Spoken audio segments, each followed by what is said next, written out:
Hello and welcome to First Flight, a Star Trek Enterprise rewatch podcast where we are watching and discussing each episode of Enterprise in succession. First Flight is a proud member of the Tricorder Transmissions Network.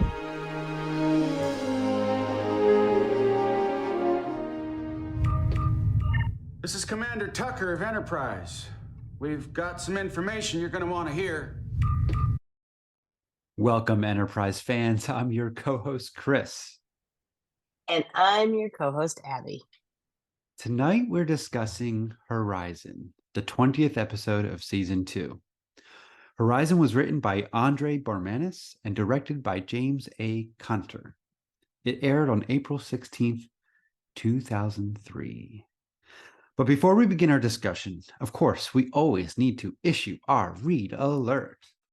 Tactical alert. All hands to stations. There are potential spoilers ahead. We might end up talking about any part of the series at any time, so you have been warned. And now for a summary of the episode. It's time for the Captain's Log. So, Abby, let's go. Captain Star Log Supplemental. All right, so I have to say I'm kind of proud of my haiku this time, though I do have two endings, so I'm going to read it twice. The first two lines will be the same. The last line, because I just couldn't choose, and I'll let you listeners decide which one you prefer. So here we go. First haiku for Horizon. Travis visits home. Family dynamics changed. Also, volcanoes. Or... Travis visits home. Family dynamics changed. T'Pol like zombies? Yes. So I couldn't decide. Is it zombies or Frankenstein?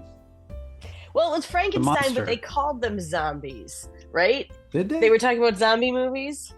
Or am I just getting my Strange New Worlds in there? I think that's Strange New Worlds with Spock, right? They were talking about horror movies in general. Yeah. Yeah. But I like that one. I don't know. I kind of like also volcanoes because it just fit perfectly in there. Yes. T'Pol likes monsters or something. Yes, there we go. Or Shelley. Oh, Shelley. I like that even better. So alternated there. Yeah, there's so many options. This is Schrodinger's haiku. It is because, there's two really big stories in this one. And I felt like I couldn't just talk about the Travis story because there's a lot going on in the B plot. But you only got 5 syllables in there. And so. Yeah. Also volcanoes. And T'Pol like T'Pol's Shelley. two of it all them. Works. I know, right? Travis. He doesn't have another name. I know. Ugh. Archer. We can do Trip, but he's not really what the focus is on. So it's all right. The haikus are a challenge and I like it. So there we go. Travis is going home. We're talking about monster movies.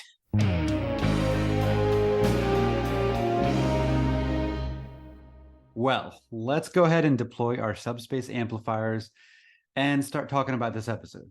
So we'll start with a quick chat about the cold open and then head into our pros and decons section.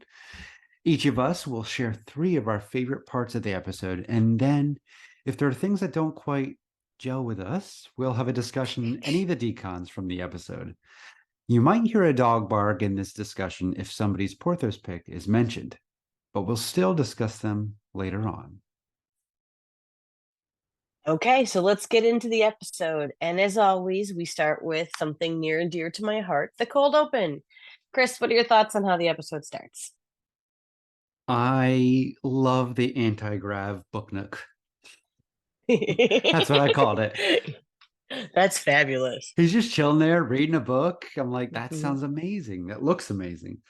And I just love the detail and returning to that. That was one of the trademark visual constructions of Broken Bow. So I just love when we go back there, and we don't go back there much. I think this is the last time, isn't it? I believe it is. Yes, it's mentioned a couple other times. Travis's sweet spot, but yeah, we don't go back. And I think it's adorable that he hangs out there. Like it's just his comfort spot. What a boomer thing! It's beautiful. Yeah, and like again, we've been saying this a lot, but it grounds Enterprise to our current space program, where there is no gravity in space stations and ships. And so when Archer's floating up to hang out with Travis, it's just, it connects us to reality in a way that only Enterprise does. Yeah, it would have been even more realistic if when Archer floated, his hair had gone straight end to end. But yes, it is neat to see. No, you're forgetting all the late 90s, early 2000 hair gel. Oh, you're right. I suppose it was very heavy from all of that gel and not moving. But we did get to see Archer's incredible thigh strength for a little bit in there too. When he first lands by Travis, you see him doing the squat. He's sitting by the next shot, thank God, because I mean, as much as I approve of Bakula having strong legs, that would have just been mean to make that poor man do that entire scene squatting.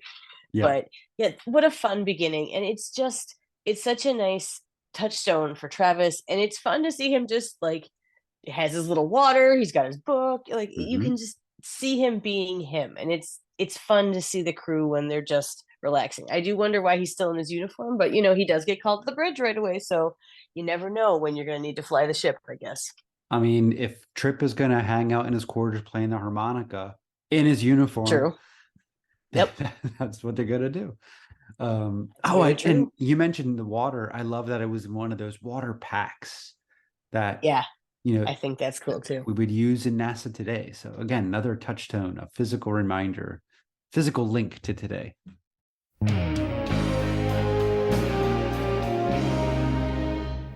All right, so with that fun opening, we move on to some more serious stuff and a little bit of monsters. So, Chris, how are you going to start us off with your first pro tonight?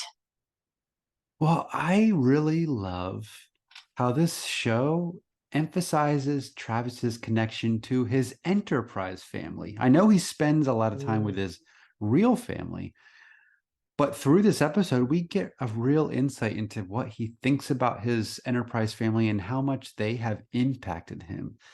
I love the Travis Archer scene about the cargo ships. I love the Reed Travis scene about families and therapists on ships, pointing forward to TNG. I mean, that was directly for us, right? I love the Archer Travis scene, the Zero-G, and the tears and the clarinet French horn melody. That was really nice. Some good, very music broke through in this episode in an interesting way.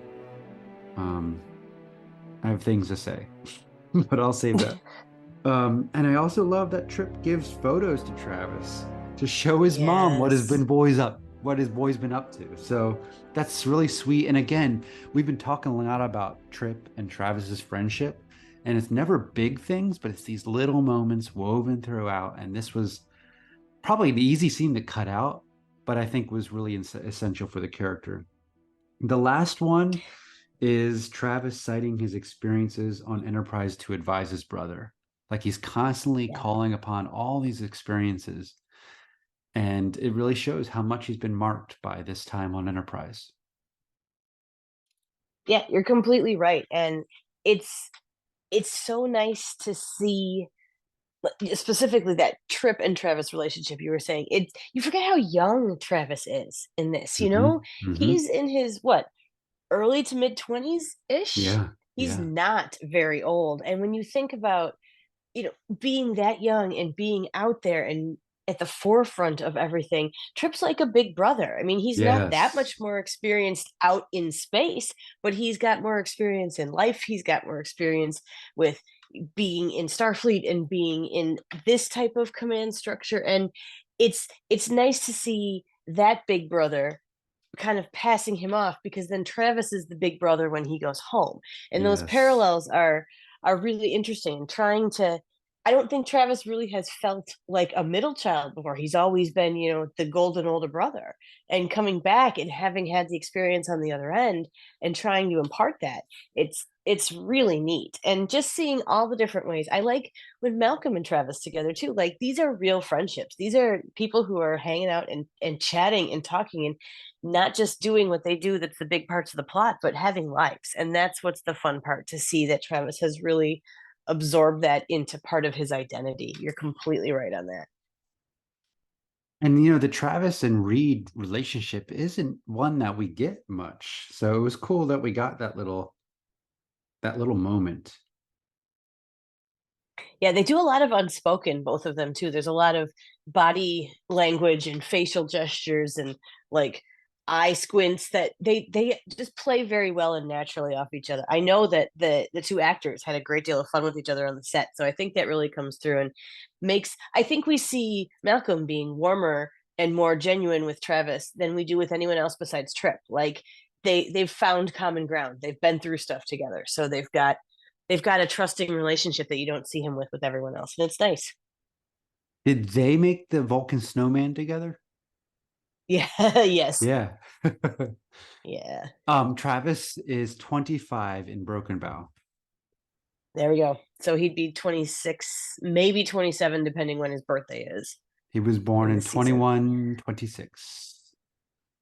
So, yeah. Don't you love the Random internet? fact. Yeah, memory alpha. Woo. All right. So, So what's your first pro? my first pro dovetails so nicely because it's talking about how much I love seeing Travis with his family, Mm, and they feel like a genuine family. This is not a sitcom 2000s type family. This is a real family, but it's also not a tragic family, that's had, yes, they've had a loss, but it's not something that is going to break them and shatter them and cause death and destruction. It's going to cause normal amounts of family stress. Now granted, there's a space battle that comes later, but when they first get there, you're just seeing the dynamics of a normal family. They're grieving, they missed each other, they love each other, but they're acting out a little bit. Everything is heightened, everything's intensified, everybody's feeling pressure, everybody wants the best for everybody else, and they're not quite sure how to get there. And the poor mom is such a mom in this one, like how she's holding Travis as they walk down the hallway because she just needs to touch him because it's been the first time she's actually been in the same place as him for so long. And she's still wearing her wedding ring, which just, when you see her hug both of those boys and you see that ring and you just think, God, this woman just lost her husband of decades. And she's doing all this for her boys. Like that's a parent moment. And the contentious sibling relationship, that was very, very honest. It was well done. Like there are layers and things can change on a dime between siblings, and you hit hard and you know where to do it because you've lived with these people forever and their soft underbellies, but at the same time you love them more than anything else. And I think it was interesting to see these two men trying to come to terms with each other and their loss and what was going on around them in a very high pressure situation. And I liked that it didn't break down into they had to like fight somebody with their fists. They didn't have to, they solved this by like chatting, talking, compromising. And even when it got intense, there was no scuffle. Yeah. They just said what they needed to say, which was intense in its own way and such a sibling thing to do, because that mama's not going to put up with the two of them having a fight. Like that's not happening. So they did it in a different way and they came to a compromise, but it is a sibling thing. It's not all the way better, but you still have that tight relationship in there that's just that little bit better because of what you went through. Still got a ways to go, but it's a little bit better. And it just felt really honest to me this time around. Oh, good. Yeah, I'll save some thoughts for the decons. Okay, I have some of those too.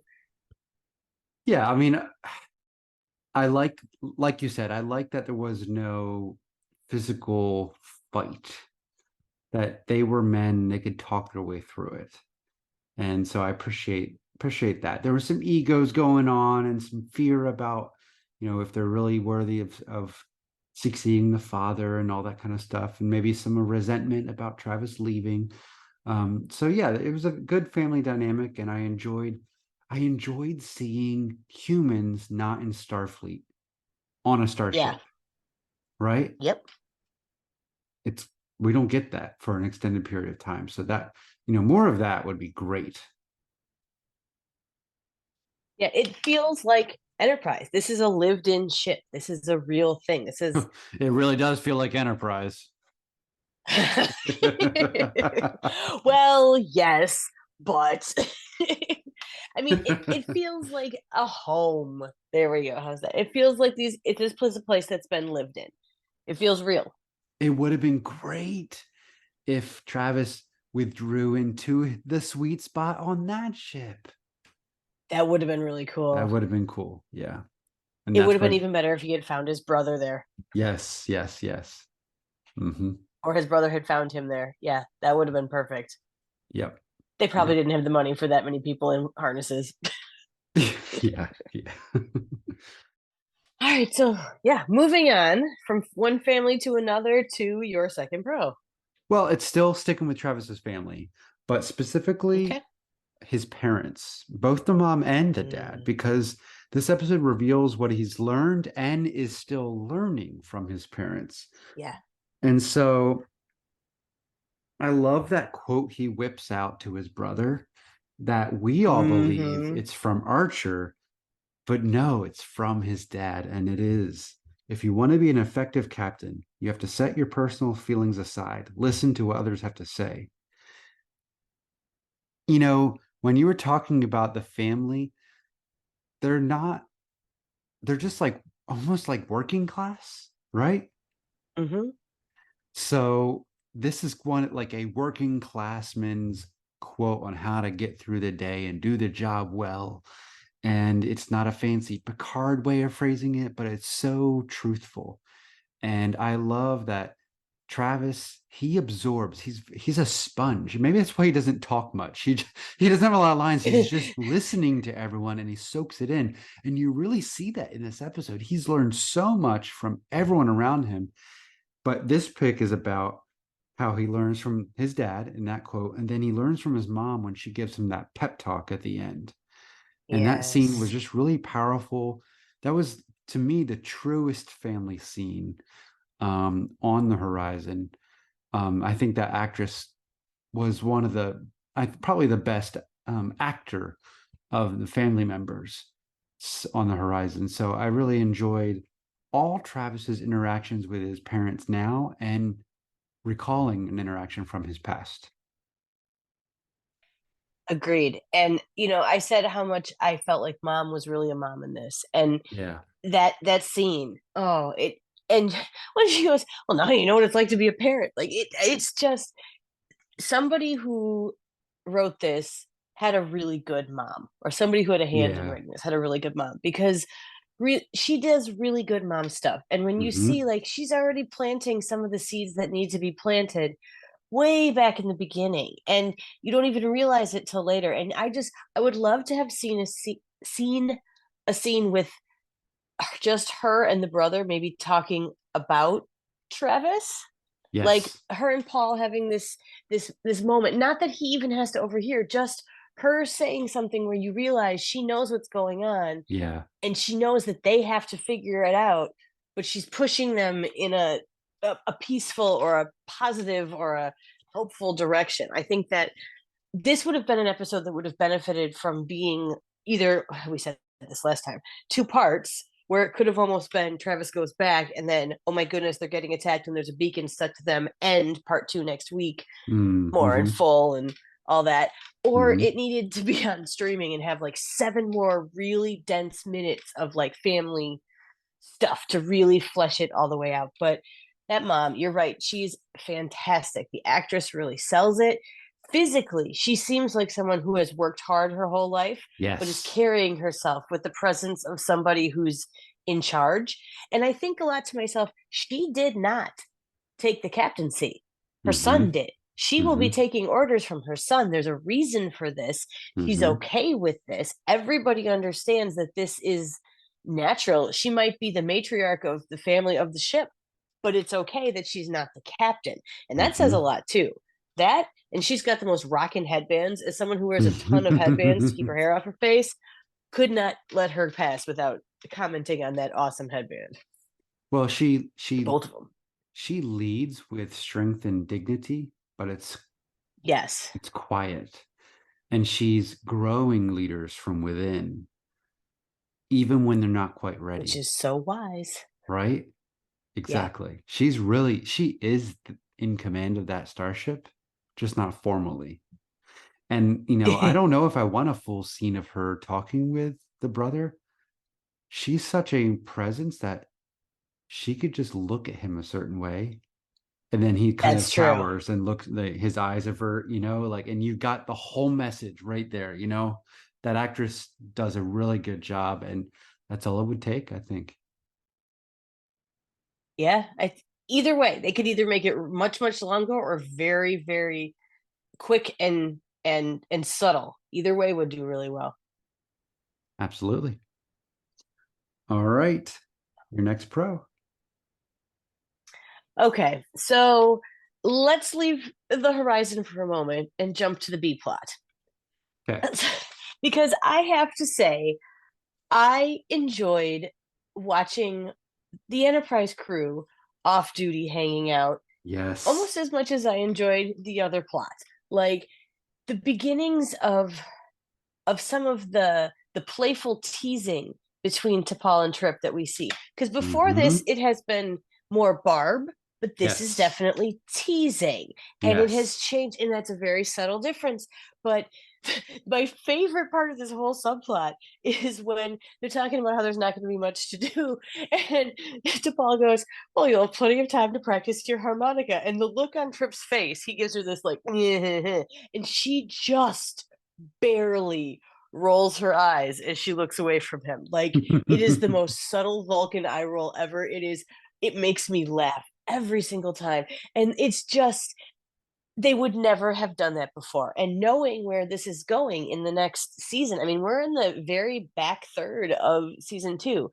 They're setting up some big stuff to start happening. And this is where you start to see that, yeah, I do believe that they actually have this affection for each other under it because they've graduated to a new level of interplay. And they're not just colleagues that respect each other. Now they're friends too. Yes. And that's a line that they hadn't crossed before. And I really like that. The fact that he wants her at movie night. He talks her into it. He brings up the pseudoscience in the movie. They're reanimated life forms. That's where I got zombies. That's why. Ah. And yeah, because and then I was thinking, oh, how cool. Zombies are coming up next season. But anyways, so he's explaining the science to her. He's talking about it. And then when she keeps coming back, she's like, well, maybe we should have a dramatic reading. And he's just like, all right, fine, never mind. Like, it's beautiful. And then Archer steps in as kind of like, all right, fine, come be my date. And she's like, excuse me. And he's like, no, no, no. So see, look at that. We don't need any tension. It was much cuter this way.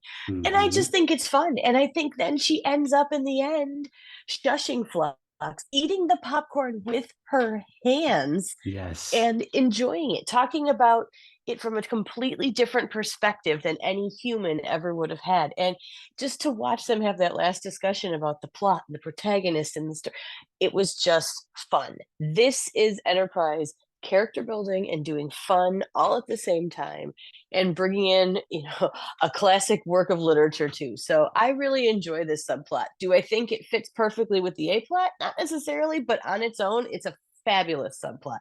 And also volcanoes. So Yeah. Yeah, I liked the whole literature discussion. Um, but the thing I really wanted to focus on with what you said, and I felt it in this episode, was that growing, relaxed relationship between T'Pol and Trip. And Yep. you felt where they're going, like you said. And Yep. because it's been kind of stiff and just kind of like colleagues, and the only time there's emotion between them is when like Trip doesn't agree with a command decision or something, right? Right. But yeah, this is like a turning point, like a little bit of a turning point here. Mm-hmm. And a lot of this episode is rooted back to the catwalk, because that's when they started watching movies, right? And she joined that, right, to fraternize with the crew. Is that correct? Yeah. There had been movie nights before, but that was the first one that she really joined in on. Yes. And then Travis cites the catwalk as well. There was some direct references to that. So we've gone back to the catwalk a lot this season. I think the writers knew how good that one was. Yeah, I agree. And I think, again, this is that nice little internal continuity that Enterprise has. And then now it's to the point where it can reference itself, not just other stuff. And that's just so fun for those of us who get it and love it. And again, it's what makes the universe feel real. Of course, these characters are going to refer back to stuff that happened to them. It was their lives. So it makes them feel more three-dimensional, more like real people. Being stuck on that catwalk for that many days, yeah, it's gonna be an issue. I loved when Travis's mom too was calling back to all the stuff that he hadn't told her about that she had to hear from the sister, and it's just like, yeah, of course your mom's gonna worry about that stuff. It's your real life. That's what makes them feel like people. Yeah. So, we ready for my last pro? I think we are. Go for it. All right. It's the Horizon Starship battle. That was good. Yeah. It was fun. I loved when they unbuckled all the cargo pods and the ship was let free to really maneuver wild, and just I love that Travis could call upon his experience to make a difference, even though he's underarmed. He's a scrappy fighter. Like, their ship doesn't even have phase cannons, right? Like we were talking about last episode in Judgment, phase cannons are low yield particle weapons according to the Klingons. Well, these guys got nothing then. They got like slingshots, right? So throw your shoes at them. That's right. So but Travis hanging out with Trip has really helped, because he can enhance the weapons, and probably hanging out with Reed helps with tactical. And then, of course, his excellent flying ability. So it all culminates. Like, we get to see the result of a year and a half on Enterprise in this one episode. And we don't really get to see the full growth of a character in one episode like that. I mean, we see a lot of growth from DePaul and Archer and Trip, but not in this same way. Like, it's like the writers took snapshots of all these things that has happened, and they found their way and expressed themselves through Travis's choices and actions. So I thought that was really well done. And so, yeah, I love that about the battle, but I also just loved watching the battle. It was a fun battle. The battle is awesome. And, we were just talking about the internal continuity. And when I'm hearing Travis talk to his brother and talk him up and saying, like, we can do this. You can't give in to bullies like this. All of that. I'm thinking back to like Fortunate Son last season, where they had the Boomers and the Nausicaans, and he watched them stand up. And then Marauders, like, I'm sorry, they fought off those Klingons. Now, they were budget Klingons, but they should not have been able to do that. So, like, this is Travis bringing all that in, and it makes such a cool thing, and it makes them both better. They're scaffolding each other to be better, and it works, and it's wonderful. And I do hope that Paul lets Malcolm take the beacon off of the hull, like he says, okay, thanks at the end. I don't know if he actually does it or not, but how cool to see they both kind of come to each other's perspectives. It takes a battle, yes, but again, they're not fighting each other. They're fighting with each other. They're fighting alongside each other. It's a whole different thing. And it is a visually very cool battle. And it's just fun to see all those little things come together. You're completely right. Yeah, and you just made me think of a very iconic quote from Star Trek. I don't like bullies, and I don't like threats. And I don't like you. I don't like Cola. you. Exactly. So, not liking bullies, classic Star Trek. Travis internalized it. Absolutely. He's a classic Star Trek character. Done. Awesome. All right, Abby. Bring us home. What's the final pro? Okay. So This one might sound a little bit silly, but again, it goes with the whole world building that we were talking about. So, as anyone who's listened to this pod before knows, I try to listen to the episode at least once on headphones every single time that I'm going through because you hear things differently.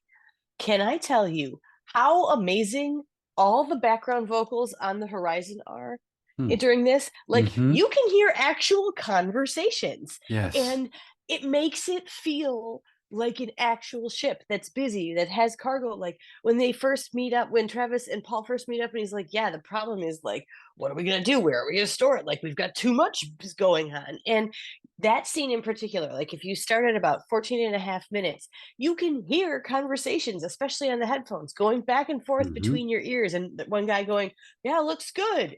If I can get that latch open, yeah, that makes sense. Is this stuff refrigerated? That's what I'm going to hear every single time that I watch this episode now. Is this stuff refrigerated? Because it feels real. But it wasn't something, again, that distracted me. And once I noticed it, I noticed it all the way through. There was always something beeping, something being fixed, somebody talking, something going on, like a real ship. And that's what made it feel that little bit different than Enterprise, was all of this activity all the time, everywhere. Because this was pretty much, an entire neighborhood in a ship. And I really liked that. And is this stuff refrigerated is now one of my favorite deep cuts of Enterprise. So, silly little one, but it really does make the world feel more lived in. Well, and also adds to the more, like, making it seem more claustrophobic as a ship. Yes. Yes. Right? Even though it looks as spacious as Enterprise, it feels more claustrophobic because of all that sound and noise that we don't usually get in a Federation starship. Well, a Starfleet starship in this series. Yeah, that's I like that pick because it's that minutia that we notice and celebrate. Is this stuff refrigerated? Okay. Sorry. You're gonna have to find the timestamp for that so I can plug that in now. Transfer these canisters over to Module 4. Are you sure you're old enough to drive that thing? An ensign ought to salute before addressing a captain. Acting captain. Don't let it go to your head. I'll catch up with you in a few minutes. See you at dinner?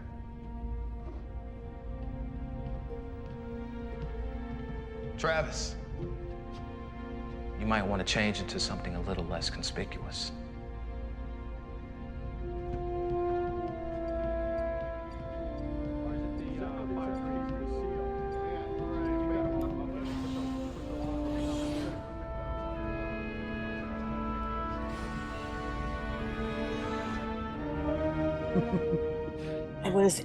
I wrote in here 14:45 is where it started. Okay. 14:45. And it's like the 30 seconds that they're chatting in there. And I want to say I heard it in my right earphone more, but that could be. But I'll tell you, you make sure that when you're cutting for it, you have both in, because they literally are ping-ponging back and forth, which was really fun. That is cool. Yeah. Huh. I will never watch Star Trek for like analysis again without having at least one watch on headphones. It makes such a difference. Oh, yeah. Maybe it's because I just got really good headphones too. It was my gift to myself last Christmas, and I do not regret it for a second. No, and it's like the difference between watching Star Trek on SD versus HD. Yeah. I'm never going back. No.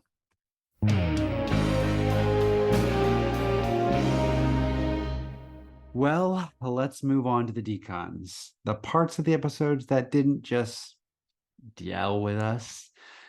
Abby, let's start with you this time.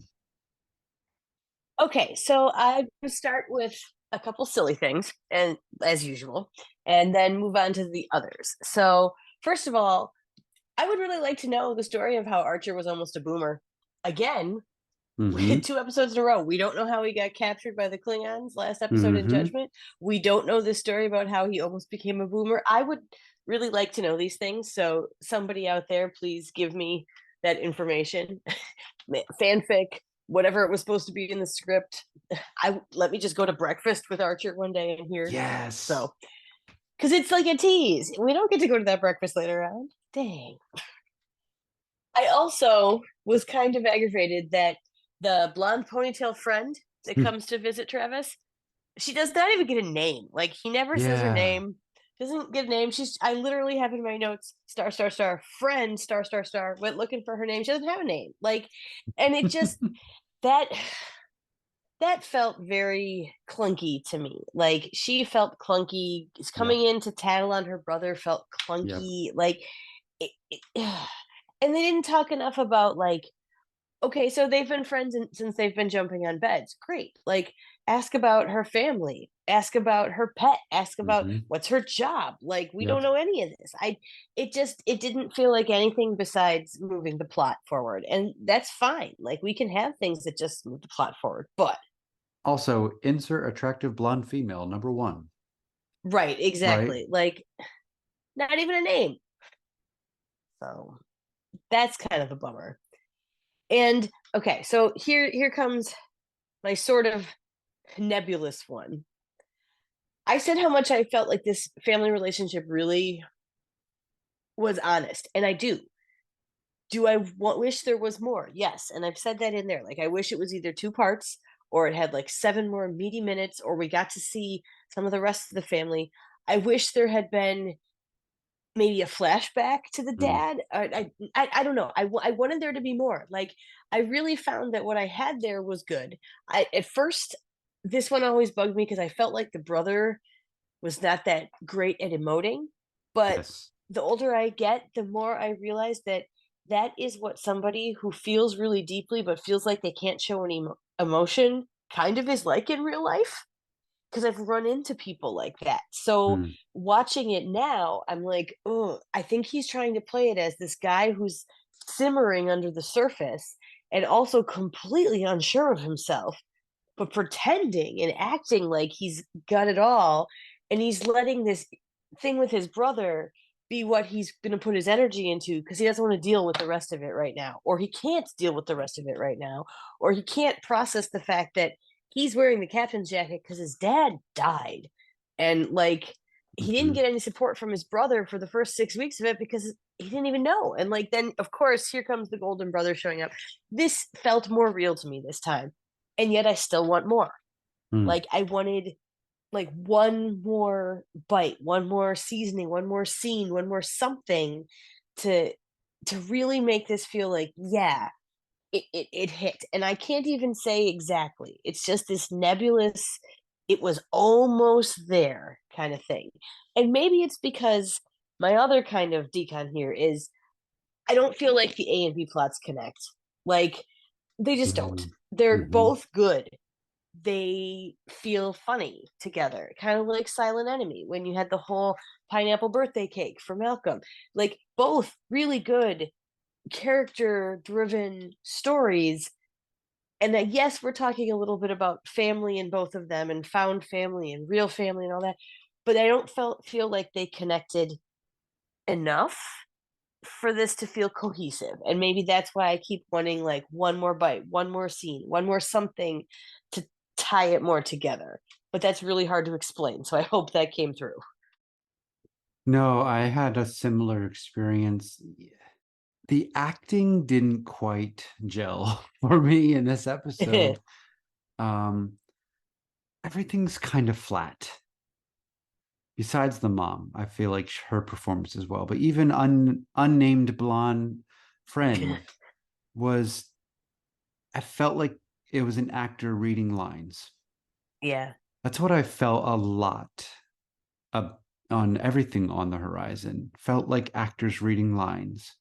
And I couldn't quite pinpoint why it didn't feel authentic to me. Like the lines are fine, although sometimes they say too much, like they explain too much about what they're thinking. Um, oh, remember when you used to chart these stars when you were a child? You Yeah. wouldn't say that. You would just say you wouldn't give that backstory like that so transparently, right? That was really Where have you been? Locked in a cargo container for the past 18 months or whatever? Yes, Yeah, it's all clunky. those.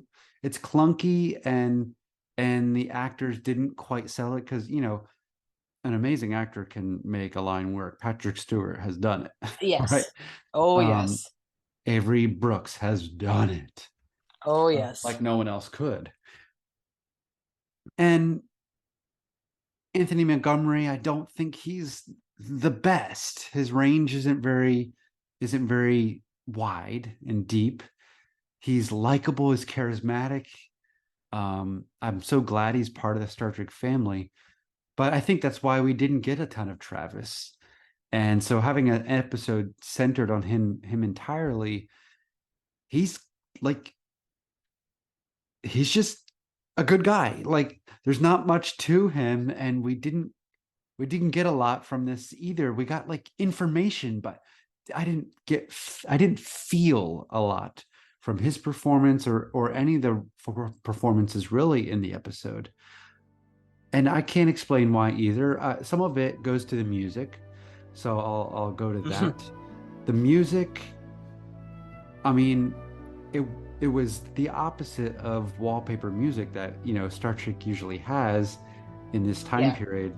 So I was enjoying hearing oboes, clarinets, French horns, but they were playing so much in dramatic scenes that I felt like I was watching Hallmark, right? I mean, I didn't watch Top Gun growing up, so like I didn't have that essential experience in the 80s or in the early 90s growing up wanting to be Tom Cruise.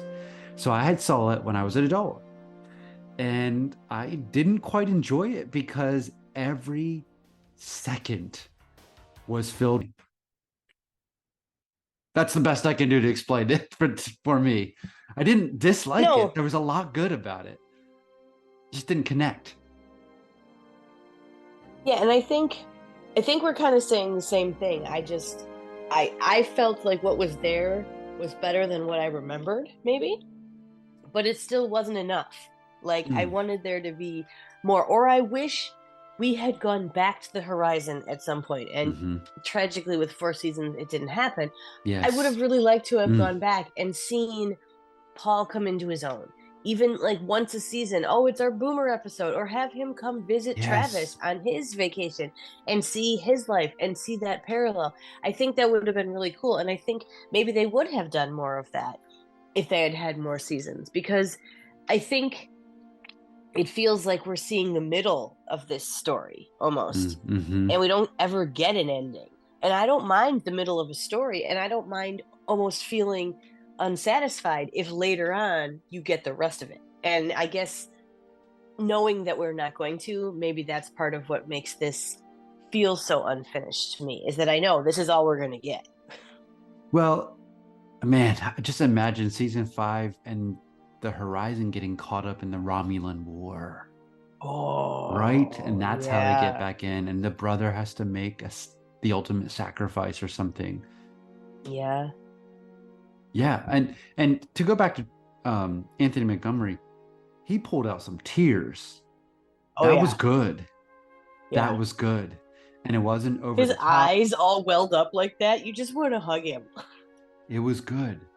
And restrained. Like it wasn't sobbing. Like it was really well done crying. Not over the top, but just you can see he was hit to the core. Yeah. And so that was a great moment for Anthony Montgomery as an actor. But back to like the episode and how there wasn't enough.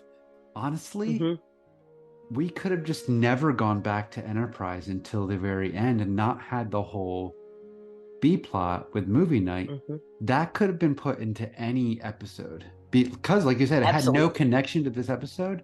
I really loved it, but let's spend the whole episode on Horizon and get 7 more minutes. Right? There's your 7 more minutes. Exactly. And like you said, like this felt like they were implying this kind of neighborhood type setting of the Horizon. Let's get more of that. Let's get him walking through, quote, town and like seeing an older gentleman that was like a mentor. And I don't know, just more of Yeah, that where was his interaction. babysitter? Where was his Yeah, great aunt? Where was his godmother? That kind of exactly. stuff. Yeah. So yeah, I like that, and or develop unnamed blonde. Yes. Give that. I Maybe mean, Travis goes to dinner with her family because obviously they grew up together. Her parents maybe are still around. Like, go have dinner there. And that's where it comes out. It would have been even better if he had gone to dinner at her family's house or whatever. And the parents had been the one to bring it up. And then he's like, why didn't you say anything? And she's like, well, I didn't want to be the one to tell you your brother sucks. Like, that would have been so much more development, so much more interesting, so many more layers, so much more boomer life. yeah, I mean, doesn't love, who doesn't not love an awkward like family dinner scene, Yeah. right? And then there would have been even more food. Oh yeah. That's where we're going. We're missing meals. So anyway, I think it was a good episode, but just something didn't gel. Yeah.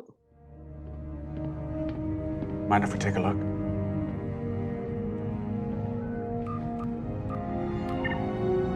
Prettiest set I ever saw. All right. Well, moving away from the gel, we have now come to our newest section, the view screen on. This is the section where we honor a beautiful shot or graphic from the episode that we really want to highlight and call out for its imagination and beauty. So, Chris, why don't you start us off tonight? What do you have for us? Well, I need to introduce my pick with a haiku. Ooh. So here we go. Travis visits home. Family dynamics changed. Also, volcanoes. And my pick is... Oh. Sorry, plagiarism. No, that's perfect. My I'm so pick is the honored. volcanoes on that planet. That was really cool. We don't get that kind of shot much of stuff Yeah. coming off of the planet, leaving the atmosphere.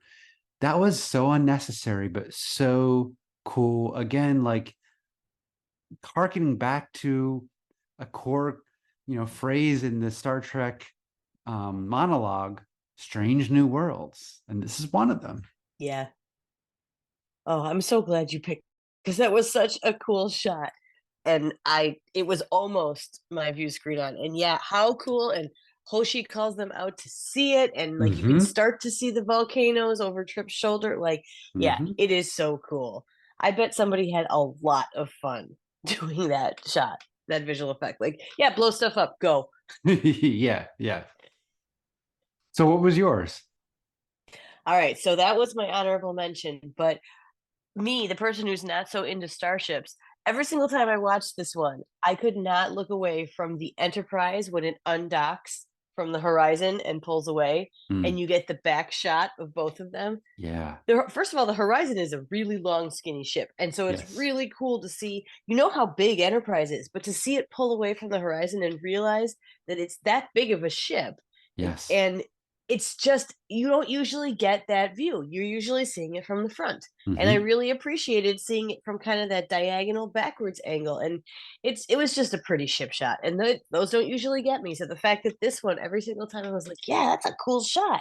And it's maybe 3 seconds. It is not long, but it's a cool shot. So it had to be my view screen on. Yeah, and I love seeing different ship classes. Obviously I'm a ship guy. I have 60 models. I don't have the Horizon. I don't know if they make that. I'm sure they do. But I Somebody like did. that it still follows the basic rules of starship design. It has nacelles, it has all the Hmm. pieces that we expect from a human starship. And I just respect that internal continuity of starship design. So, and Yeah. I'm a sucker for those red half spherical Bussard collectors. I just love those in the classic design. And you get them all the way back to the Phoenix in First Contact, and Yep. then of course Enterprise, and all those ships until we get to the Enterprise A, which was my favorite start, or the Enterprise refit. That's my favorite, but it loses that red glow. That Yeah. it's a great design feature, and I'm glad the Horizon has it. So good pick. Why, thank you. So we've come to the time where we discuss our favorite parts for the episode, our Porthos pick. And I don't think any of us picked it or mentioned it so far. So we're going to go ahead and talk about a few more great moments. So, Abby, let's start with you. What's your Porthos pick for the episode? Okay, so this is a very me and a very Enterprise pick, but I love the fact that we have multiple scenes of big things happening over meals at a table in this episode. I mean, think Hmm. about it. We've got Malcolm and Travis eating together, having that whole discussion. And by the way, Malcolm is eating sliced beef, mashed potatoes, and broccoli. Travis has steamed greens and some sort of shrimp pasta. Just in case, can't tell what they were drinking. It was in the mugs. But they have that whole discussion there. And I have to say, I absolutely love the fact that Travis zips up his communicator into his chest pocket there. Like, yeah, he had it out, but he's got this cute little pocket right there, and you get to see it. It's just, it's fun. But a huge part of like plot and exposition and character development taking place over a table. Guess what? Travis and his mom talk over the table. And you know, for all that he talks about that strawberry shortcake, he does not take it with him and he does not finish it. So if it was really that close to his heart, I would have been eating it out in the hallway. So just saying. But again, strawberry shortcake, delicious there. We are at the end, we have Archer and Trip and T'Pol discussing the movie and all of it over a meal at a table. Like, this is just such an Enterprise thing. You know, they're talking and they're having moments over food, sharing a meal.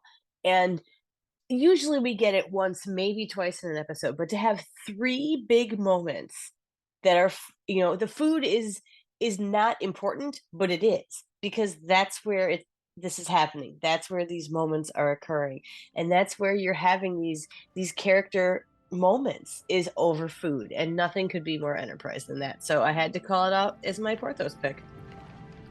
I understand you made a few modifications to the impulse relays. Next time you might want to check with me. I am the chief engineer.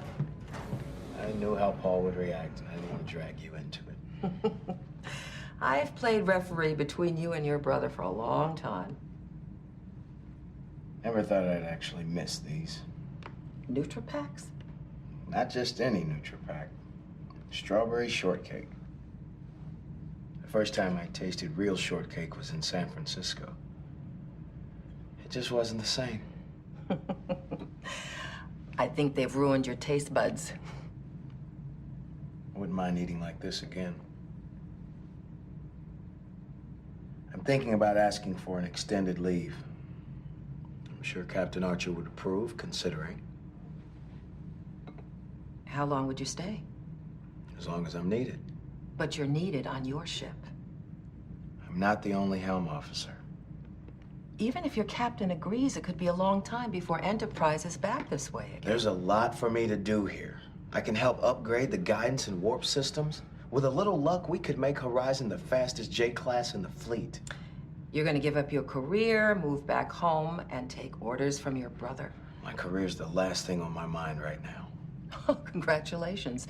Now you know what it's like to be a parent. I could spend every waking minute worrying about you, too. But I'd never get any work done. He's not ready, Mom. You should have seen your father when he took over. He was a year younger than Paul is now. He was an engineer. He didn't know the first thing about running a bridge.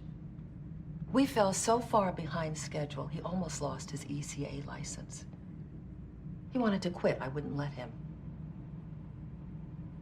Your brother just needs some time. You don't think I should stay? Didn't we have this conversation? It was right here in this room 4 years ago when you first thought about joining Starfleet. A lot has changed in 4 years, Mom. That's true, and a lot more is going to change. Will we be talking about this again in another 4 years? You're the helmsman of the first Warp 5 starship. I'm proud of you. Everyone here is, even Paul, though he won't admit it. If you'll indulge a little motherly advice, don't let your guilt over leaving guide your decision. I'll try to keep that in mind.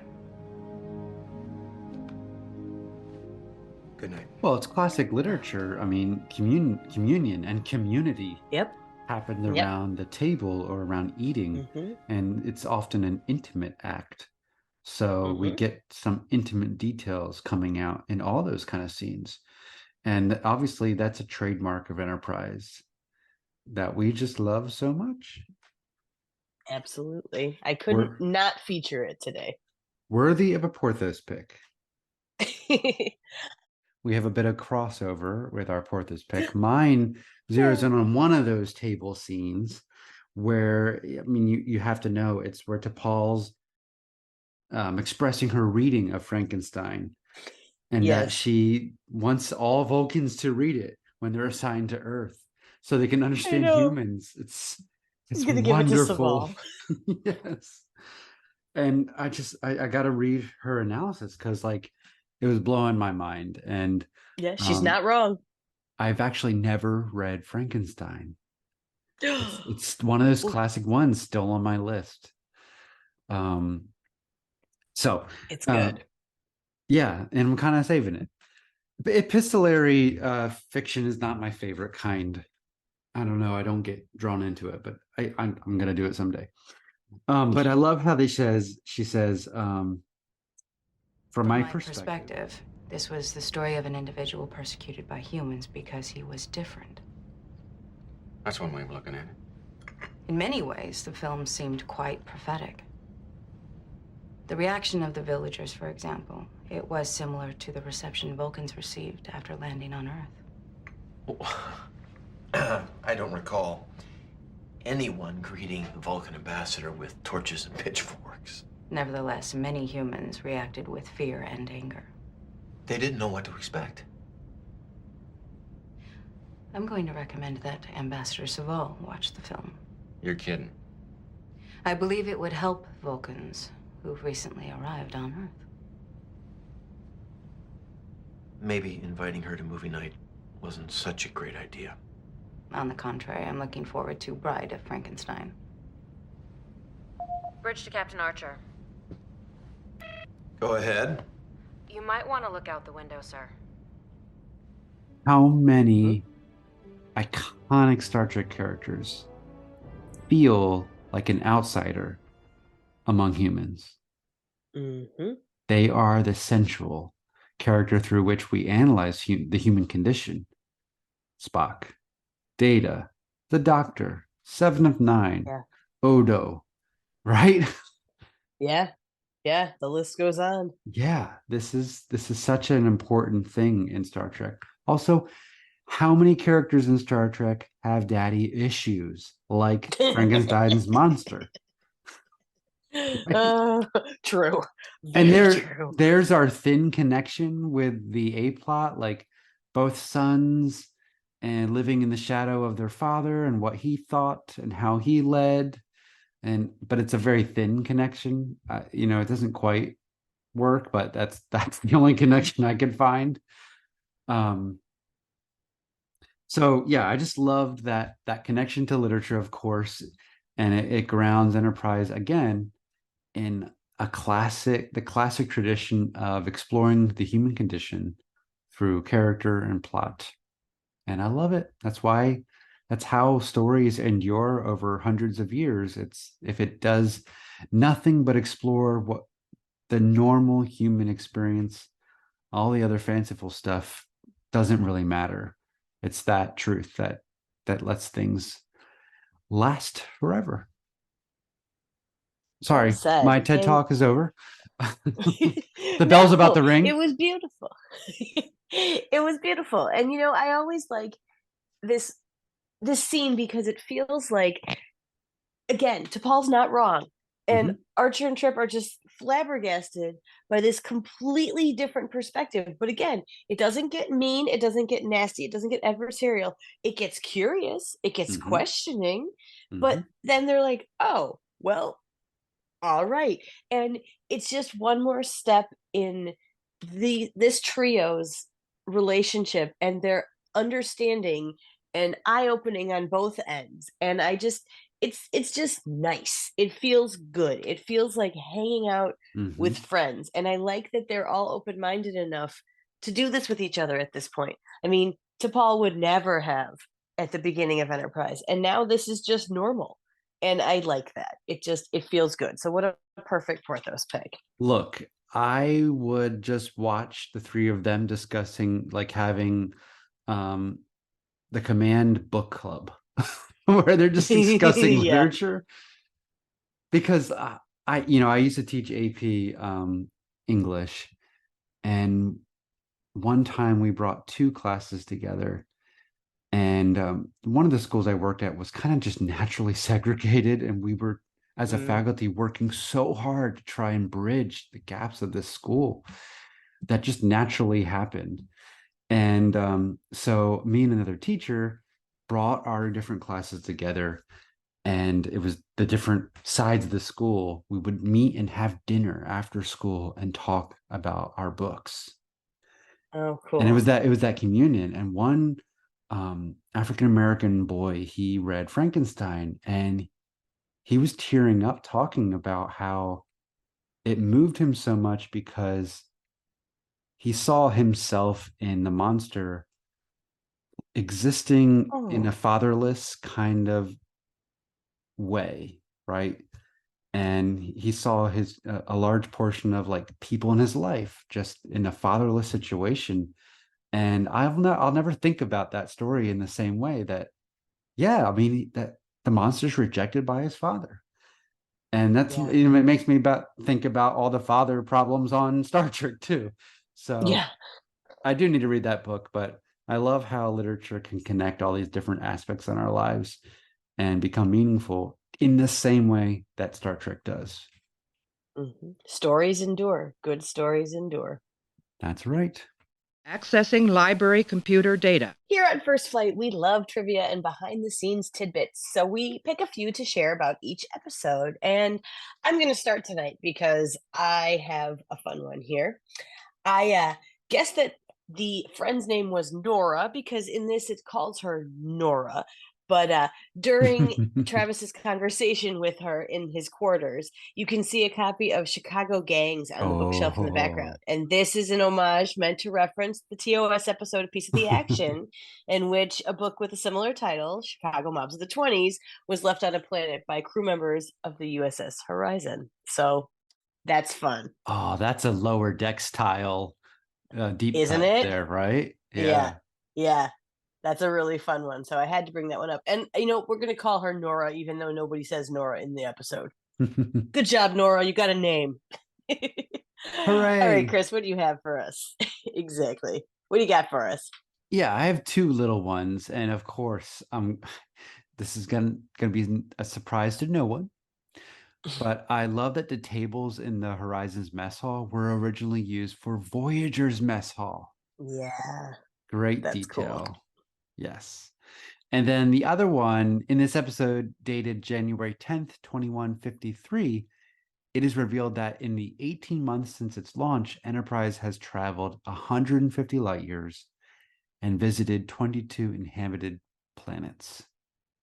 That's cool. No wonder they needed new deuterium. That's right. And to think, though, Voyager had to travel 70,000 light years. Oh, I Like, know. this is not really much that they've traveled. But to them, it is. No, but they were the first. Exactly. Exactly. Every new step is just that, a new step, one step further. Yep. Okay, so one time Boimler dragged me to the Starship History Museum. Dragged? You ran up to the doors. No, I didn't. It was boring. I hated it. Anyway, so they had the NX-01 there, Archer's Enterprise. Yeah, classic design. Plus it had, the grapplers. Skip that part. They don't care. I love grapplers. See? Well, it's come to the time for our final thoughts and grappler ratings. We love grapplers. Abby, Yes, we do, La'an. how do you rate this episode? All right, so obviously there was lots of good stuff. We spent a bunch of time talking about it, but there was also always that we don't know what is missing, but something is. It doesn't quite stand up to other episodes of this season. And I think, like, we were texting before this, and I was like, it's really hard to follow Judgment. Judgment was such a good classic, like, top of all Enterprise tops. So anything coming after it, it's going to be a hard road to hoe there. But I think that this one had a lot more this time around for me. It's not one I revisit all the time, and I really did enjoy some of the family dynamics. It made me think. I kind of want to reread Frankenstein after all our discussion tonight. Yeah. But am I going to go back and rewatch this one again? Probably not for a little while. But this one, it's going to get a 7.5 grapplers for me because it's solid. I like the character development. I wish things had tied together better. I wish there'd been a little more, but there's some really good stuff in here. So 7.5 grapplers for me. What about you? Yeah, I mean, I usually do my grappler like right after I watch it. I only watched this one once. That's all I had time for. And my gut was 7.0. Like it wasn't bad. Like it Nope. like all the pieces were good. It just didn't gel right all together perfectly, but I can't fault it for any major glaring issues. So like, yeah, it was a fine one. I'm not going to go back to it a bunch, but it was fine. And what's crazy is, geez, I gave the Communicator a 7. You gave it a 7. Yeah. I gave Dead Stop a 7.5. We both gave Marauder 7.5. So like, this is ranking close to things that we loved a lot more, but it's still like, it's hard to say, oh, this isn't bad. Right. It's not like, oh, that's a 60, a 6.0. Right. Yeah, no.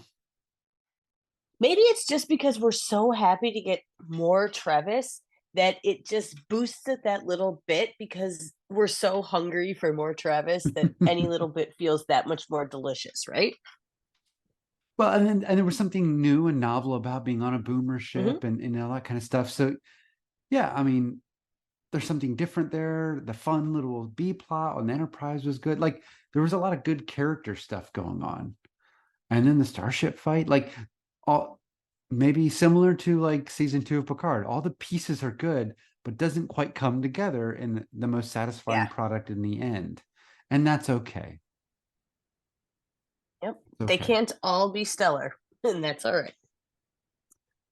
Yes. Okay, but now after that, let's finish up with a quick recap of all of our pros, because there were so many good things. So run us through all your pros and your Porthos and your view screen and all the good stuff, Chris. Will do. The first pro is Travis's connections to his Enterprise crew, his new family. Number 2, what Travis has learned or is learning from both his mom and dad. Number 3, Horizon Starship Battle. And the Bussard collectors. And then my view screen on is Volcano Planet CGI. And then my Porthos pick was T'Pol's reading of Frankenstein and that it will help Vulcans understand humans. I would really like a short track of her and Saval discussing Frankenstein now. I think we need that. Oh, and like it can be animated. Yeah, like there's regular Vulcan book clubs now studying human literature. Yes. Different pieces. Yes. This sounds like a micro trek. It's part of the seminar sessions. Yes. Awesome. I can't wait to read this one. All right. What about yours? Can you recap yours for us? All right. So my first one was Travis's many-layered relationship with his family, specifically with his mom. My second was the subplot about T'Pol watching Frankenstein, and in particular, how we can see the development of her relationship with Trip in this one because of that subplot. My third one is all the background vocals and noise and stuff going on the horizon. Is this stuff refrigerated? Never gonna not hear it now. My view screen on was Enterprise pulling away from docking with Horizon and that kind of diagonal back angle that we don't see very often on our ships. And my Porthos pick was how we had 3 big important conversations over tables full of food in this episode, and nothing is more Enterprise than that. No, it's not. There's a lot of good stuff in this one. For real, like we said, I mean, that's why it's a 7.5 for you and a 7.0 for me. My chronometer's running backwards, sir. Incoming transmission. You read my letter? Well, we want to remind you that we adore getting feedback and thoughts from listeners, as we hope you could tell from our last mailbag episode, which was so much fun. Yes. And we love sharing and discussing your insights and ideas and interacting with you and hearing what gels and doesn't. We've had lots of chats on social media with so many of you, and so we're collecting again for the next mailbag episode, which will be at the end of the season, which is coming up sooner rather than later. So this is your call for any grappler ratings, Porthos picks, view screen ons, or any other general comments or silliness. Please get them to us so you can be part of the mailbag episode fun. Yes, please do reach out to us and share any thoughts or smiles that you have for us using the hashtag Carrot Crew. You can reach us at First Flight Pod on Twitter, Instagram, Blue Sky now, and Facebook. We're also on YouTube under the Tricorder Transmission Network. And you can reach me personally at Shelf Nerds on Twitter and Completing the Shelf on my YouTube channel, where I discuss a lot about Star Trek, but also the MCU. So check that out. Abby, where can we find you? Well, the best places right now are Twitter/X or Blue Sky, and I'm at Abby M. Summer. That's SOMMER. We want to thank you for spending this time with us. Of course, we'll be back next time with The Breach, the 21st episode of Season 2. Oh, I can't wait. Denobulans! Yes! Well, yeah, okay. Oh, Phlox. That's it. Phlox. Phlox. But until we get to a great Phlox episode, we will leave you with this quote from Captain Jonathan Archer and your moment of Melanie. The most profound discoveries are not necessarily beyond that next star. They're within us, woven into the threads that bind us, all of us, to each other.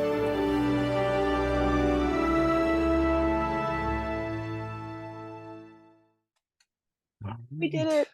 I always hear It always feels like an accomplishment. I know. Every time. I know. And same when recording Tret Ranks. Mm-hmm. That's exactly what I was going to say. If you don't hear the Desert Crossing music, you're doing it wrong. Dun, dun, dun, dun, dun. Dun, dun, dun. Exactly. So, okay. So, did you see this? The other night, the conversation that I had with my girls in the car. I don't think you saw it because I didn't see that you liked it. No. About the bunnies. No, I didn't. Okay, so I had to make sure because you will totally appreciate this, right? So we're on our way back from a game night, and it's dark, but it's September now, so that happens earlier. But the girls are tired. It was Friday night. We're coming back. They're quiet in the car. I have just my quiet Star Trek music on, and they always want to know the context. And Georgia Goodbye comes on. And so Ellie's like, I don't understand why she has to leave. If they really care about each other, why does she have to leave? And I said, well, you can't jump universes and jump times. You start to come apart. And Ellie goes, what? You're going to poof just like a bunny? And Lila goes, I'd prefer not to be a bunny either. And I about lost it and crashed the car. It was so perfect. I didn't even know if she was still awake, and she busts out an Mbenga impression. And obviously not connected, but we've watched enough that was her response. Like, so oh my good. God, it was just so funny. And I was like, you know what? There's only going to be a very small percentage of people who get that and get under why that was so funny. But the little grovelly Mbenga with her little 5-year-old voice, it was so funny. It was one of those perfect moments. I'm like, I could not have planned that any better. That's It was golden. great. That's golden. I know. I know. It was perfect. It was absolutely perfect. Oh. So I had to share that one for sure. Yeah, I love that. Oh, what a great moment, especially one of your favorite characters she's quoting. I know. I know. Well, and here's the thing. First of all, they think that Lower Decks is just the Boimler show because they've watched those old scientists. And I'm like, what about Mariner? They're like, nah, it's the Boimler show. And I'm like, well, okay, we'll go with that. And they still really are sad when there isn't a monster sucking on the Enterprise's nacelle like there was in the cartoon version. Yeah. But it's interesting because they're asking about more of these characters. They're like, well, we want to see more about Uhura. We want to see more about Una. We want to see more about La'an. We want to see more about Mbenga. And I'm like, all right, well, we can do some of this. And then I'm just like, Mbenga. Well, I could show him Elysian Kingdom, but I don't necessarily know that I want to talk about that ending. Let me think on that one. I showed my kids that one. And did you? And they were okay with the ending? It kind of went over their head. All right. Because the daughter doesn't die. No. Right? It's only sad from a parent's point of view. Like, I honestly, that ending kind of doesn't gel with me. And it hampers the fun of the full episode, although Hammer, science. I know. I know. So funny. Well, maybe we'll do that one another because they'll absolutely adore the costuming just like me, and the fact that Spock gets to be a wizard, like heck yeah. Yeah. Uhura gets those big old fancy nails. Yeah. Yeah. I think that'll be a classic one in your house. And La'an. There's a lot of costumes in our base. Yeah. I mean, that episode's made for you. That episode, I the first time I watched it, I had somebody warn me, have a box of Kleenex, and it's like halfway through and I'm like, why do I have Kleenex? Oh, now I know. But like, I thought they thought I was going to cry from the costumes, which there were moments where I was like, oh my god, those are so beautiful, please be a costume feature. And then there was, which made me so happy. But like, I get the theme of like you have to let your children grow, let them go.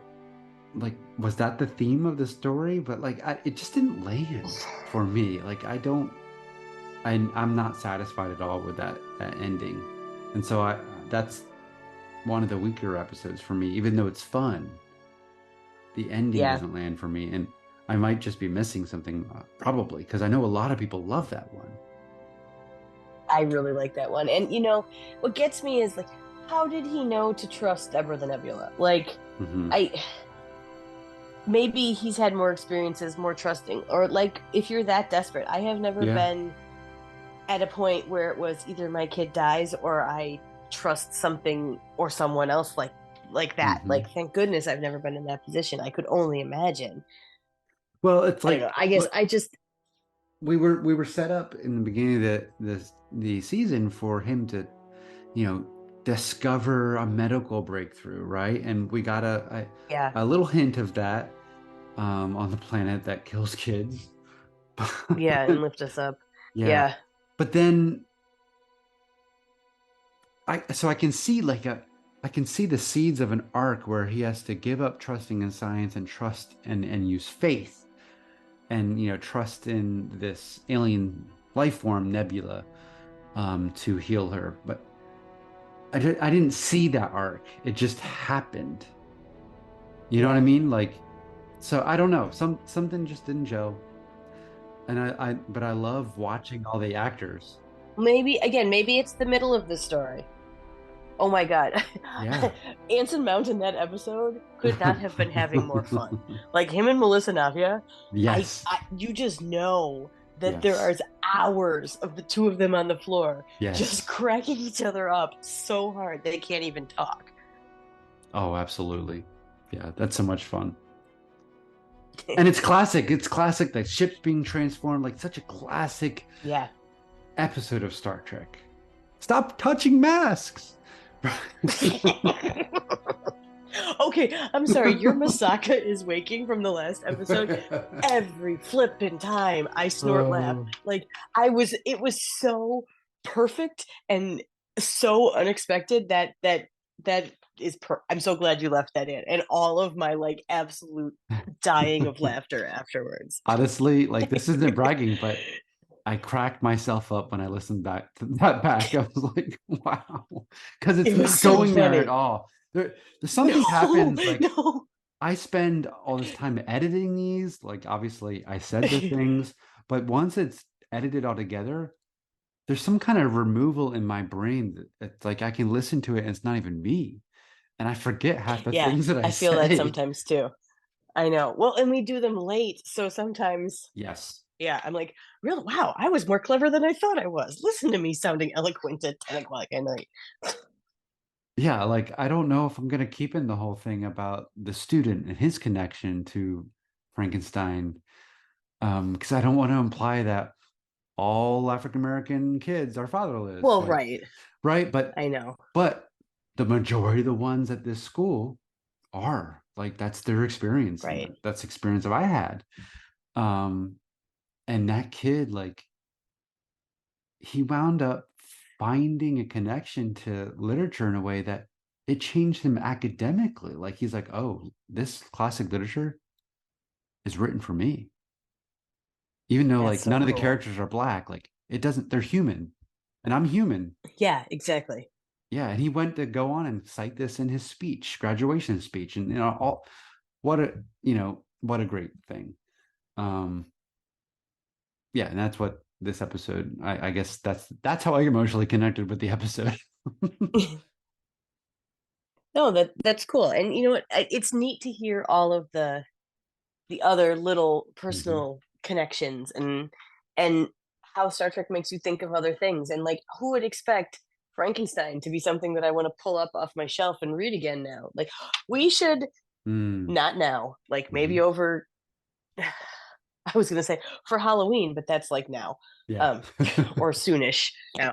Like over Christmas break or something, we should read it and then chat about it. Like it'd be fun. And my friend Shay, who is a English professor, middle school English professor, it's one of her favorite books ever. So I'm sure like it might be weird because you don't. She's one of my Star Trek people too, though. So like we could have a little like Zoom book club.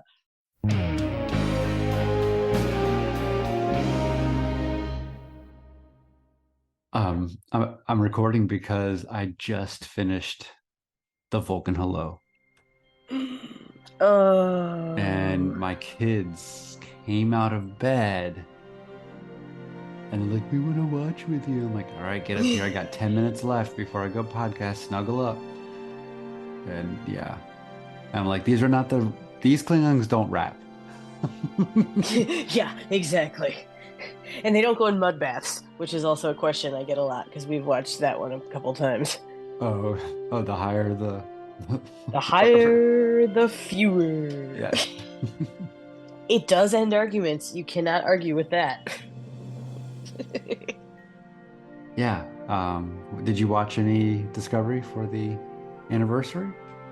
I did a little bit of Saru, and I did The Brightest Star and The Sound of Thunder. So I had my little Saru evening. Oh, I love The Sound of Thunder. I know. Well, I would like to go just hang out and harvest seaweed for a while with all the Kelpians. Like, I just think it would be cool. Like, they seem very calming yet anxious, and I get that. So we've talked about this. Post Fahara. Saru is so compelling. Yeah. Yes. And your skin would probably be really great after all that seaweed time. Well, being the pale, freckled little thing I am, I would probably be completely sunburned because it looks pretty, like they don't have a lot of shade on their planet outside of their houses. So, but I would be very hydrated. Yes. I hope we spend some more time on Kaminar. So do I. Can I tell you how many times in the past, like, probably 6 weeks, I have said Kanamar and Kaminar interchangeably because we were doing Kanamar, and I one of little phoneme flipped. Yep. and a very like sounding phoneme. So there's my Trek tongue twist. My Trek tongue twister. I can't even say it. Oh, I was reading Amelia Bedelia tonight. Bedelia. And man, I was tripping over that and of course they never say just one name. They say both names the whole time. Of course they do.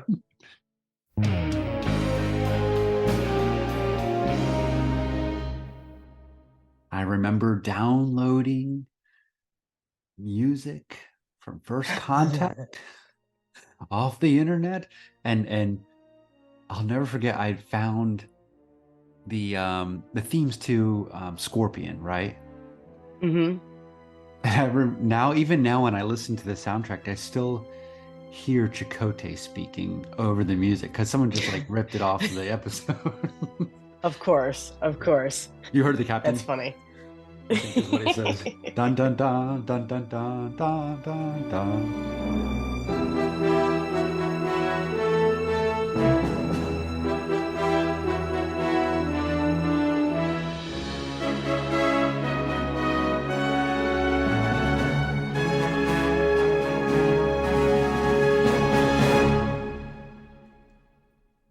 It's those things that just stick in you. Oh yes. There's going to be one of those for this episode for me. There is something I am never going to unhear. Oh no. Now that I've heard. No, it's not bad. It's just it's like when I can't watch Tapestry without seeing the Nausicaan's stunt double's wig fall off in the edge of the screen. What? Now because I've seen it. You've never seen that? No. Yeah. The Nausicaan's stunt double's wig falls off. And you can only see it for like a couple frames, but if you're looking for it, I believe it's the right-hand side. Okay. Yes, I'm playing it back in my head. Right-hand side. And you'll see it just for a second and then it's gone. But I can never unsee it now. Wow. Yeah. Well, I don't watch that episode a lot because like I've said before in a bunch of episodes, I want to keep it fresh. Mm. There was a period when I watched it a lot, but yeah, I like that one. It's fun. I've been revisiting some season 1 TNG. Like I just watched Lonely Among Us for the first time in a long time. And all that Maman stuff really hits differently now that Picard season 2 has been out. Like him and his mom in the corridor, and you're just like, oh my god, now that and they didn't know that back then, but wow, it's like raises the hair on your arms. It's so much different, and I love that. I love that now Trek is giving us so much context to old Trek that we're getting goosebumps because of it. That's cool. I mean, that's the triumph of season 2. Yeah. That's the thing, like all the individual pieces are good. I like the characters. I love the characters, actually. Each episode had like a very good pace, and like they were entertaining in themselves. It just didn't come together in a coherent way for me, except for the whole mother storyline worked for me. I mean, it was really sad and it didn't fit with anything else going on, but I like more about Picard. So I still want to know, why didn't people in the future find all these Borgified police officers in the walls of Chateau Picard? Like, come on. I would like to know that too. But I also feel like it either needed to be trimmed down and be like 7 slightly a little bit longer episodes, or it needed like 2 or 3 more to flesh out some of the pieces that didn't feel connected, to make them feel connected. But they were stuck at 10 and it just felt awkward sometimes. Like I feel like they had both more ideas than they knew what to do with and not enough time to do the ideas that they had. Well, kind of thing. It's like the first 2 episodes set you up for something that doesn't happen until the end. Well, but none of it makes sense to that. Like all of Q's like, this is a penance, but nothing seems like a penance. Like, you know what I mean? Like I don't get that line. And I could just not get it. But I mean, literature teacher, like this is what I do, like analyzing story and theme and character, and I just don't get how those 2 episodes set up what happens in the past. Why did specifically going to 21st century Earth be the only way for Picard to resolve this internal struggle. Yeah. There's no connection between the two, and they try and make something between him and Renee, and that didn't make sense either. I don't know. So, and then this is why we need Legacy to come in, and Yep. we see that Fix it. Q poofed away and did a bunch of stuff with Jack, which then changed how he came back to Picard in the end. I don't know. That's my. I don't know. I mean, Yeah. I just want more Delancey too. I sure. could watch him be Q forever. So bring him back and have him play around with Jack for a while. Just give me Legacy, please. Yeah, and don't make them antagonistic with each other. They could be buddies from the get-go. That would be a That'd different be dynamic. fun. Yeah. Sure would. Yeah. All right. Well, let's get into this, and we'll do my list after. I've got one thing that can totally be included in all of this button that we just did. All right. Let me make sure I got my script pulled up. How many colors did you end up with? Just curious. Well, I didn't color code anything, but because I do combined. I do this on the Notes app, and I don't know if it color codes. I haven't tried, but I had a ton in my prose section, and I just started grouping them like you do. So Well, I have 5 colors, so there's options here. Okay. I think I know which one we're going to overlap on, but we'll see when we get to it. And do you notice I haven't made my first flight quote tweet yet? So I don't give away any secrets or any picks this time. Interesting. That was not really intentional. I'm just so tired and busy. I haven't done it. No, I get it. It was just funny. Yeah. It was just funny. All right. You ready? I'm ready. Let's do this. I'm ready. I want Chapel's Job Song. That's what it's known as over here. I'm literally, they say the name of the song 400 times. No, Chapel's Job Song. Okay. Oh gosh, Abby, I was doing the dishes today, and my wife was giving me instruction on how it would be better to load the dishwasher, and she's saying, and you can put these kind of things down below. And you know what I heard in my head? LaForge remains down below. LaForge remains below. Yeah, I'm just it's delightful.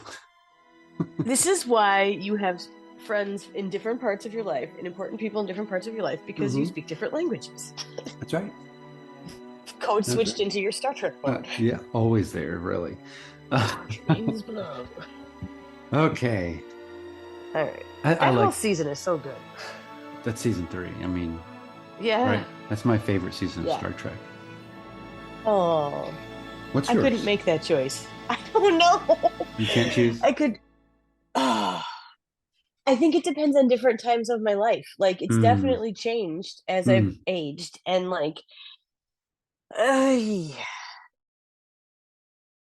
I don't know. I'll let me think on that one. I could pick one from each show, but that's so cheating, and then I'd have to. I don't know. That's fair. I don't know. It's TNG season 3, Voyager season 4, and then Deep Space Nine season 6. That's my top 3. Oh, those are all really good.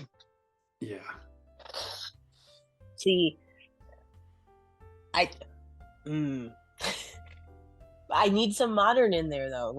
And now I'm going, okay, which modern? If I could only have one, and I'm just because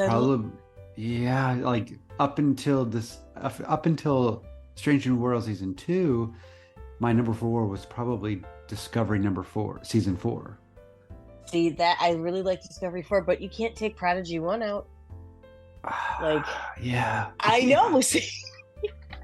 All right, this is a whole different show. Yes, it is. All right. I'll make a list at some point. Let me marinate on that one, because yeah. Yeah. Okay. Yeah. Horizon.